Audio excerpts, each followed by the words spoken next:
आप देख रहे हैं यंग बाइट्स, मैं हूँ आपके साथ पूजा ठाकुर। आज की हमारे पॉलिटिकल पल्स में मैं आपकी मुलाकात करवाने जा रही हूँ आम आदमी पार्टी से स्पोक्स पर्सन प्रताप जम्वाल से, जो कि यंग है और हमेशा युवाओं के मुद्दों को लेकर आगे बढ़ते। तो किस तरह से अभी भी युवाओं के कई सारे मुद्दों को लेकर आगे बढ़े और जिस तरह से इलेक्शंस की तैयारियाँ जो है वो पेपक्षी कर रहे हैं और अन्य राज्यों में जिस तरह से इलेक्शन जिस तरह से बात की जाए तो उसको लेकर इनकी पार्टी की क्या रणनीति है, किस तरह से युवाओं को लेकर आगे बढ़ेंगे, इनसे जानते हैं। सबसे पहले आपका स्वागत है। शुक्रिया आपका, जो आपने सवाल साथ में पूछा कि पार्टी किस तरह से आगे बढ़े। देखिए, पूरे देश में आज आम आदमी पार्टी एक विकल्प के तौर पे काम कर रही है। आप जिन जिन राज्यों में हम चुनाव लड़ रहे हैं, जहाँ लड़ने की तैयारी कर रहे हैं, वहाँ का समीकरण आप देखिए कि सत्ता में जो बैठी पार्टियाँ हैं, जहाँ जिन्होंने सत्ता पहले करी हुई है, वो आज कहीं ना कहीं अपने आप को डरा हुआ महसूस करती हैं, कहीं ना कहीं दूर भागने की कोशिश कर रही हैं, क्योंकि उन्हें पता कि असल लोगों के मुद्दे जो हैं उनसे हट के ये चुनाव लड़ते हैं। आप कर्नाटक का चुनाव ले लीजिए, कर्नाटक में जिस तरह से भारतीय जनता पार्टी ने चुनाव लड़ा और मुझे लगता है वो हार प्रधानमंत्री नरेंद्र मोदी जी की हार थी, गृह मंत्री पद पर बैठे अमित शाह जी की हार थी कि उन्होंने पूरा जोर लगा दिया और वहाँ का चुनाव उन्होंने किसी मुद्दे पे नहीं लड़ा बल्कि बजरंगबली सांप्रदायिक रंग देने का प्रयास किया। वहीं ये कह दिया कि कांग्रेस जो है वो इसको उस राज्य को हिंदुस्तान से अलग करने का प्रयास करे। तो मुझे लगता इन मुद्दों पे चुनाव लड़ने का आज कोई तुक नहीं रहता। लोगों को, नौजवानों को रोज़गार चाहिए,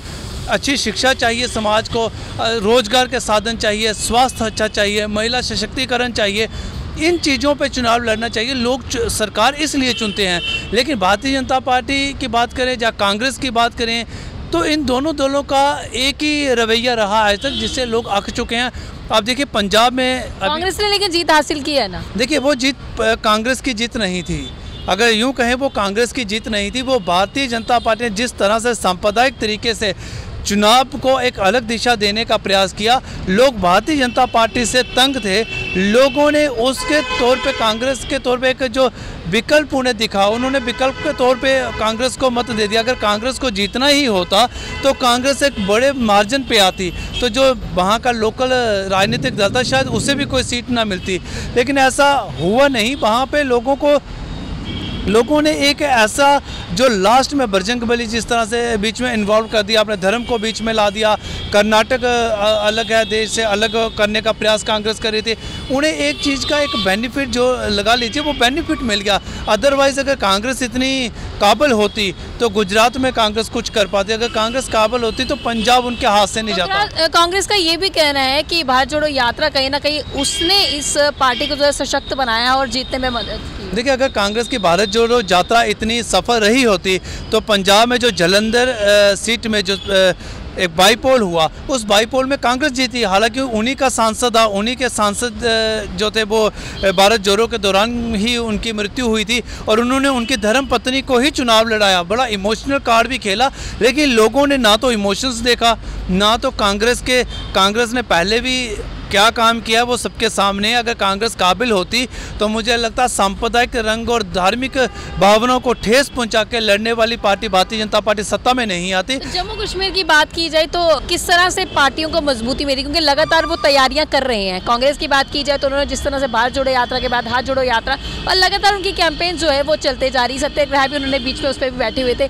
तो क्या लगता है जहाँ अन्य पार्टी है या अगर आपकी पार्टी की बात की जाए तो किस तरह से कैंपेन चलाई जा रही, किस तरह से पार्टी को और सशक्त किया जा रहा है और लोगों के देखिए, सबसे पहले कांग्रेस की भारत जोड़ो, मुझे लगता है वो भारत जोड़ो से ज़्यादा वो कांग्रेस जोड़ो थी, जो बिखरी हुई कांग्रेस है। आज भी कांग्रेस लगभग बिखरी हुई है। आप राजस्थान में देख लीजिए, अपनी सरकार के खिलाफ अपने ही नेता उनका प्रदर्शन कर रहे हैं, वो भी भ्रष्टाचार को लेकर। तो इसलिए कांग्रेस को कहीं गिनते नहीं हैं। मुझे नहीं लगता देश कांग्रेस को कहीं गिन रहा है। लेकिन रही बात आम आदमी पार्टी की, हमने यूपी के अंदर इस बार लोकल बॉडीज़ के इलेक्शंस हुए हैं, वहाँ पर हमने दस्तक दी है। पंजाब में इन्होंने किस तरह से सांप्रदायिक रंग देने का भी प्रयास किया। प्रधानमंत्री ने अपने आप को भी जिस तरह से ये बताया कि पंजाब के हालात किस तरह से, पंजाब के लोगों को किस तरह से गुमराह कर रहा है एक राजनीतिक दल, सत्तारूढ़ राजनीतिक दल, तो मुझे लगता है वो भी नहीं चला। लोगों ने डेवलपमेंट पे, लोगों ने विकास पे वोट दिया। इसलिए आम आदमी पार्टी पंजाब में फिर संसद की सीट जीती है। दिल्ली के अंदर आपने देखा किस तरह से लोगों ने आम आदमी पार्टी पर विश्वास जिताया। अब तो सुप्रीम कोर्ट ने भी जो जजमेंट दी है, लगभग अधिकार जो सत्तारूढ़ जो केंद्र की राजनीतिक दल है उन्होंने अपने पास रखा था, आज वो आम आदमी पार्टी को मिला है। गुजरात के अंदर हमने दस्तक दी है, हमने गोवा के अंदर दस्तक दी है, मध्य प्रदेश के सरमौली में हमारा मेयर है, हमने वहाँ पे दस्तक दी है। रही बात जम्मू कश्मीर की, तो जम्मू कश्मीर में आज भी जीते हुए डीडीसी जो हैं, जो कि लोकतांत्रिक प्रक्रिया में लोगों द्वारा जीते हुए नुमाइंदे हैं, आज वो आम आदमी पार्टी में शामिल हैं। बड़े सारे पंच और सरपंच शामिल हैं। लेकिन हमें खेद इस बात का है कि भारतीय जनता पार्टी जो केंद्र में सरकार जिनकी है, वो जम्मू कश्मीर में चुनाव करवाना ही नहीं चाहते। वो तो कहते हैं कि जब मर्जी चुनाव करवाए हम तैयार हैं।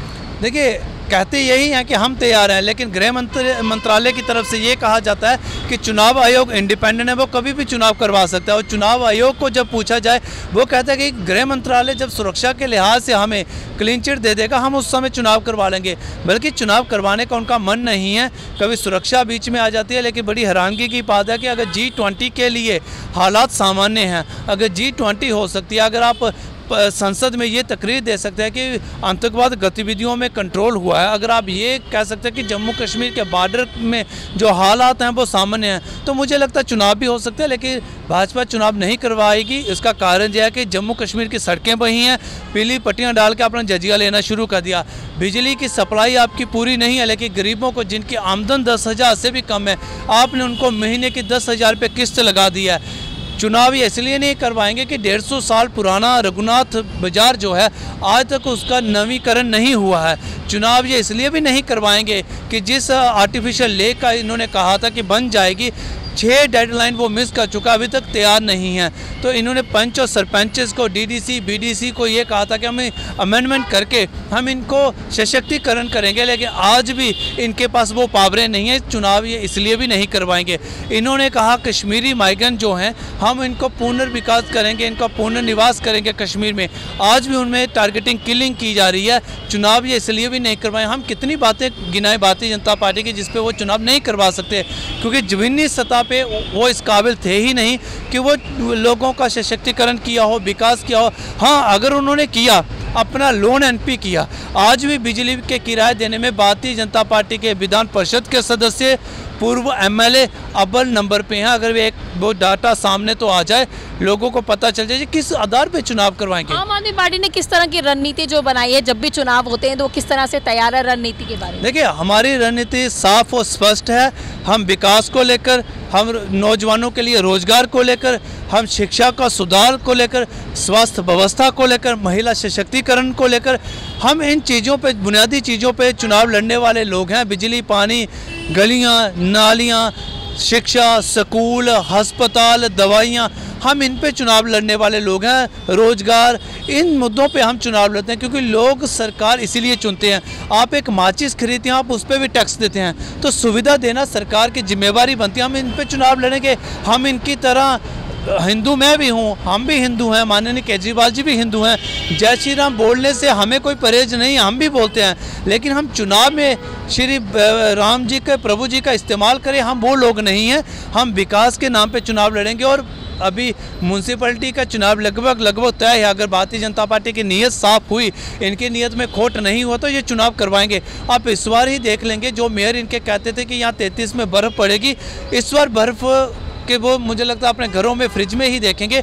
उन्हें हाउस में बैठने का मौका नहीं मिलेगा। एक बार चुनाव तो करवा रहे हैं। हम बुनियादी चीज़ों पे चुनाव लड़ेंगे, चाहे जय श्री राम के नाम पे चुनाव लड़ें, चाहे हिंदू मुसलमान के चुनाव पे लड़ें।